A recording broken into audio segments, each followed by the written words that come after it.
এখানে আমি যাওয়ার সময় দেখছি প্রায় 10-15 জন বাচ্চা যারা ক্লাস 3 থেকে 8 পর্যন্ত পড়ে এরা খেলতেছিল। এখন এদের ভিতরে আবার গার্জিয়ান থাকে যারা বাচ্চাদের নেওয়ার জন্য সামনে এসে দাঁড়ায়। এখন তাদের ভিতরে প্রায় অনেকজনই মারা গেছে। ওই যে ভাইয়া বললো যে বের করছে, তাদের প্রায় শরীর সব পুড়ে ছিল। ফরফর করে আসার পরে একটা শব্দ হলো। আমি স্যারকে বললাম, ফোন করে বললাম, স্যার মনে হয় মেট্রো রেলে কোনো বম টম ফেলালো। এই মুহূর্তে থেকে পানি মেরে নিয়ন্ত্রণ করার পর দেখি যে 50-60 জন এক জায়গায় পোলাপান বসে আছে, সব মারা গেছে।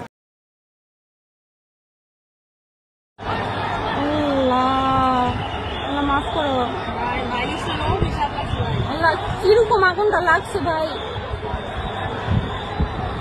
এটা কোন জায়গা থেকে কি হইলো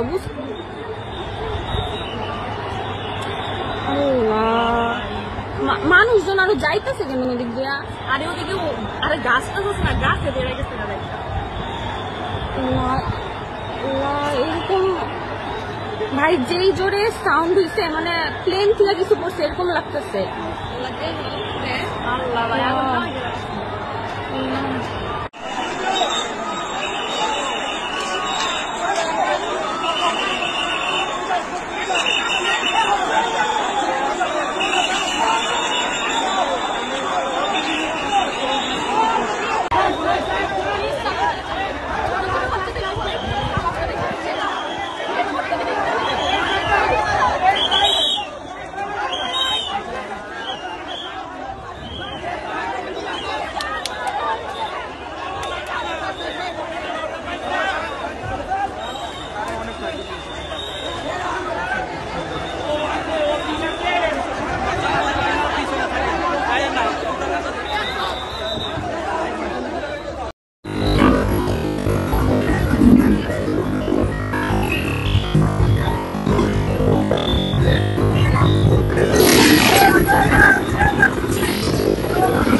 আমার আজকে এক্সাম ছিল, তো আমি এক্সাম শেষে বাসায় গেছি তখন 1:10 বাজে।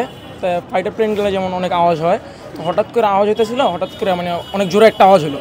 তো আমি বারান্দায় গিয়ে দেখলাম অনেক জোরে আগুন ধরতেছে। তো আমি ঠিক 1:12 দিকে মাঠের ভিতর ক্যাম্পাসে চলে আসছি, তখন আইসা দেখছি আর্মিও আছে, ঠিক আছে। তা ওইখানে আগুন জ্বলতেছিল, অনেক কিছু ছিল। তা একবারে পড়ছে ইংলিশ মিডিয়ামের ক্যাম্পাসের সামনে। এখানে আমি যাওয়ার সময় দেখছি প্রায় 10-15 জন বাচ্চা যারা ক্লাস 3 থেকে 8 পর্যন্ত পড়ে এরা খেলতেছিল। এখন এদের ভিতরে আবার গার্জিয়ান থাকে যারা বাচ্চাদের নেওয়ার জন্য সামনে এসে দাঁড়ায়। এখন তাদের ভিতরে প্রায় অনেকজনই মারা গেছে। আবার কয়েকজনের ওই যে ভাইয়া বললো যে বের করছে, তাদের প্রায় শরীর সব পুড়ে ছিল, প্রায় সব জায়গায় পুড়ে গেছিল এইটাই। আর সেনাবাহিনী অনেক চেষ্টা করছে, ফায়ার সার্ভিস অনেক চেষ্টা করছে তাদের বাঁচানোর, অনেক উদ্ধারও করছে। আর যাদের বাঁচাতে পারে না তাদের তো দুঃখজনক বিষয়, এটা বলার বাইরে।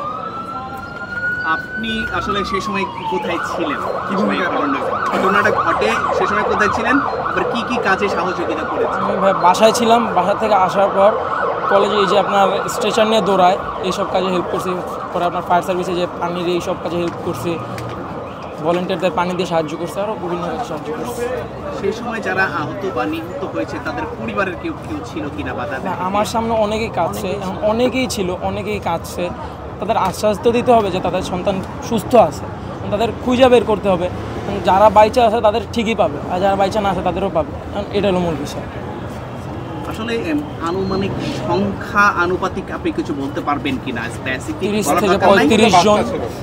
30 থেকে 35 জন। কোন ক্লাসের স্টুডেন্ট? সব 3 থেকে 8 ইংলিশ ভার্সন। জি। আচ্ছা, ওই বিল্ডিংটা আসলে কিসের বিল্ডিং ছিল? এটা আগে হোস্টেলের বিল্ডিং ছিল, তো এটাকে কয়েকদিন আগে এটাকে আর কি ইংলিশ মিডিয়াম করছে। ইংলিশ ভার্সন না ইংলিশ মিডিয়াম? English medium. আচ্ছা, আনুমানিক প্রতিটা ক্লাসে কতজন করে স্টুডেন্ট ছিল? প্রত্যেকটা ক্লাসে 30 থেকে 32 এরকম ছিল। সবাই কি বের হতে পারছিল? এখন বের করছে, যাদের বের করছে তাদের দেখছি শরীর অর্ধেক পোড়া, তো পুরা পোড়া। আবার কয়েকজন বের করছে যে তাদের নাক মাক এখান থেকে ফাইটা গেছে, ফুলা গেছে, রক্ত বেরোচ্ছে এরকম। আর একবারে সুস্থ এরকম কেউ বের হইতে পারে না। আচ্ছা, আপনার পরিচয়টা যদি একটু দিতেন, আপনার নাম? আমার নাম নকিবুল মাহমুদ শান্ত। আমি ক্লাস 10-এ পড়ি, মাইলস্টোন কলেজে, বাংলা ডিপার্টমেন্ট। আচ্ছা, বাংলাতে আপনার মাইলস্টোনে আপনি বাংলাতে পড়ছেন। ঠিক আছে। তখন আমি এই দোকানতে আমি যখন স্যারের কাছে যখন ফোন দিছি, স্যার আমি বাসায় গেলাম, স্যারে যখন বললো ঠিক আছে তুমি চলে যাও, যাওয়ার পরে দোকানে গেছি, এক কাপ চা খাওয়াতে একটা শব্দ হলো, ফরফর করে আসার পরে একটা শব্দ হলো। আমি স্যারে বললাম, ফোন করে বললাম স্যার মনে হয় কোনো মেট্রো এলে কোনো বম টম ফেলালো। সেখন জায়গাতে দৌড়ে আসলাম, ফোনটা কাটে দিয়ে দৌড়ে আসার পর দেখি যে সেনাবাহিনী দৌড়েতেছে। সেনাবাহিনীর সাথে জায়গাতে অনেকক্ষণ রাস্তা যাওয়ার পর দেখি যে অনেক লোক চিল্লাচাল্লা করতেছে। ওখান থেকে আমি গিয়ে শুরু করলাম যে ওরা গেটটা আছে, গেটটা খুলে আমরা গেটটা নামাইছি। সিঁড়িতে নামার পরে অনেকগুলো এই জায়গায় আসার পর আসলো, আসে এই যেখান থেকে নামান শেষ হয়ে যাওয়ার পর আমরা ওই পাশে গেছি, দেখি যে আগুন জ্বলতেছে। 50-60 জন এক জায়গায় আগুন নিয়ন্ত্রণ করার পর 50-60 জায়গায় একজন ভেতর সব কিছু অলরেডি বসে আছে। আমি আর ঠিক থাকতে পারলাম না। সেনাবাহিনী করছে ভাঙ্গে ট্যাঙ্গে, আমরা ভাঙ্গে ট্যাঙ্গে। সেনাবাহিনী করছে ভাই আপনারা যা হেল্প করছেন আপনারা চলে যান, আমরা বাকিগুলো আমরা দেখতেছি। এই বন্ধু আমি শুরুর থেকে ওই জায়গায় 1, 2, 3 এই 3 ক্লাসের ছাত্রগুলো তারা জিপিকা আসবো ওই বরাবরই আপনার ধ্বংসটা হচ্ছে, ঢুকে গেছে, প্লেনটা দুর্ঘটনা ঘটছে। আমি এইটুকু ভাই আমি দেখলাম, তারপর আমি ঠিক থাকতে পারি না, আমি বাসামুখে চলে গেছিলাম ভাইয়া। আগুন নিয়ন্ত্রণে কতক্ষণে আসছিল? আপনার ধরেন 10 থেকে 15 মিনিট, আধা ঘন্টার মতন, আধা ঘন্টা নিয়ন্ত্রণের মধ্যে আইছে ওই জায়গাটা। কতক্ষণে গেছে? গেছে 10 থেকে 10-15 মিনিট হবো, তারপরে গেছে। আমরা যাওয়ার পরে যাওয়ার পর নিয়ন্ত্রণের মধ্যে আইছে। এখন সামনে আমরা যে বাইক করলাম যাতে সেনাবাহিনী ওখানে যাওয়া দিল না। সেনাবাহিনী আমরা গেট খুলছি, গেটের ভাঙার পর সেনাবাহিনী যাতে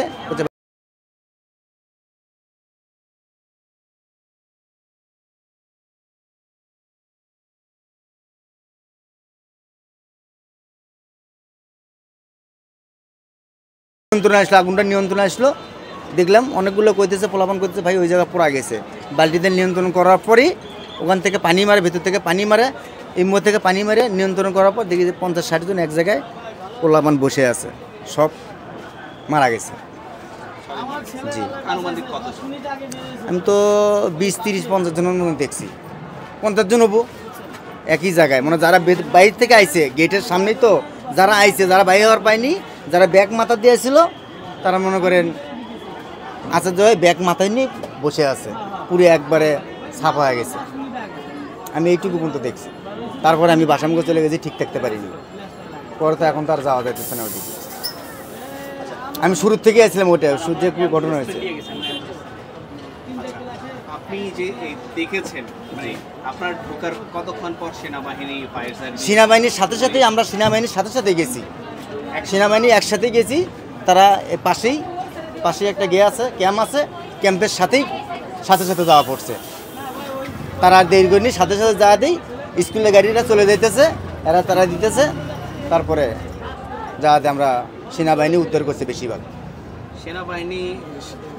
সেনাবাহিনী আহত বা নিহত হয়েছে এরকম কোনো ঘটনা দেখছেন? না, সেনাবাহিনী ভেতরে যাওয়ার ধরেছিল শ্বাসকষ্টের সমস্যা থেকে, তারপরে অক্সিজেন নিয়ে ভেতরে গেছিল। ভেতরে যাওয়া 2-3 জনক পোলাপানো উদ্ধার করে নিয়ে আসছে। সেই সময় যে বাচ্চাগুলো উদ্ধার হয়েছে তখন কি অবস্থা ছিল, কেমন ছিল বাচ্চাগুলো? যেটা আমরা উদ্ধার করছি মোটামুটি সুস্থ ছিল। সিঁড়িতে নেমে দিছি, সুন্দর করে সিঁড়িতে ঢোলার মতো নেমে দেওয়ার পরে ওখানে গেছে।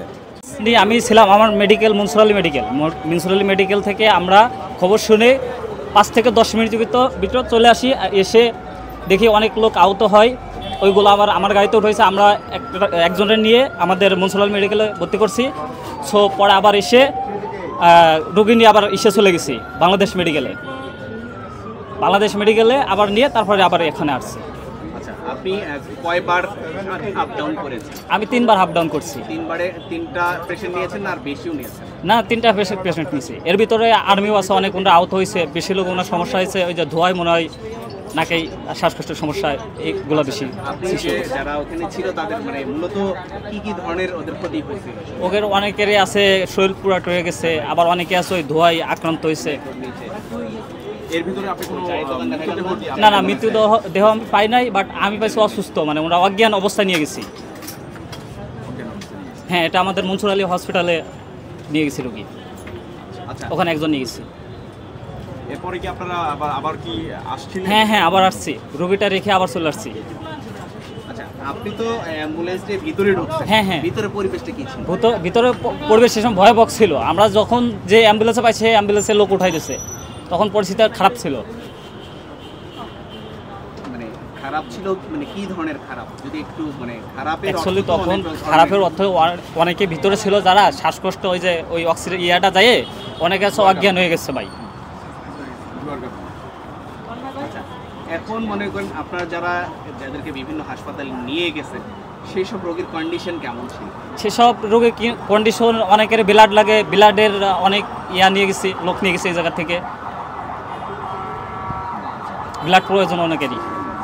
সবাইকে বার্নের কোনোখানে বসাইছেন না, মানে অ্যাডমিশন করাইছেন নাকি জেনারেলে? জেনারেল আমরা শুধু নিয়ে রেখে আবার চলে আসছে লোক নিতে এখানে। কোথায় গিয়েছে এটার আপনারা কোনো? হ্যাঁ, বাংলাদেশ মেডিকেলে। বাংলাদেশ মেডিকেল কোন ডিপার্টমেন্টে আছে? না, এটা বলতে পারবো না, আমরা শুধু নাম্বার দিয়ে আসছি, দিয়ে আবার চলে আসছি। ঠিক আছে, আপনার পরিচয়টা? আমার পরিচয়, আমি ড্রাইভার আনিস, অ্যাম্বুলেন্সের ড্রাইভার, কোন হাসপাতাল? মনসুর আলী মেডিকেল। ঠিক আছে।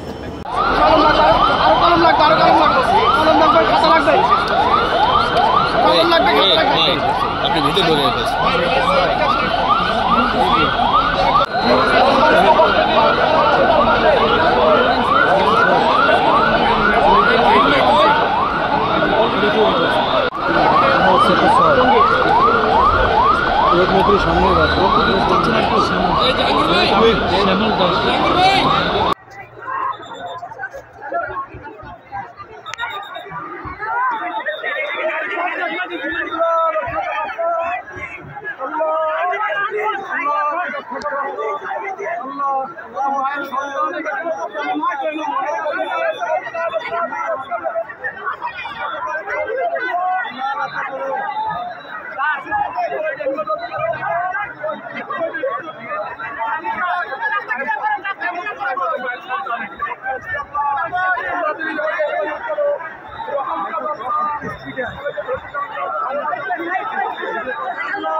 মুস্তুফা কই গেছে রে?